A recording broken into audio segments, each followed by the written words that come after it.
The combination interactive calculator solves combinatorial problems including standard combinations, finding unknown values, calculating probabilities, and handling multiple groups or repetitions. Let's explore the interface.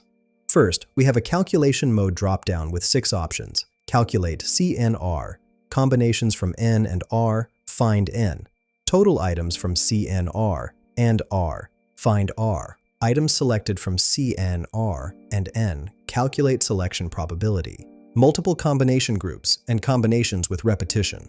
For this demonstration, I'm using Calculate CNR, combinations from N and R. Below that are 5 input fields. Total items, N, items selected, R, known combination CNR, favorable outcomes, and second group size, R2.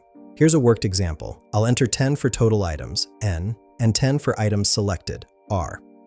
After clicking Calculate, the results show a combination value of 1.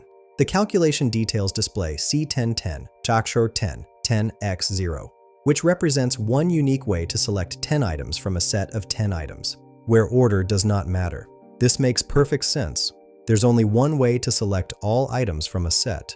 This tool streamlines complex combinatorial calculations for engineering applications. Find the link in the description below.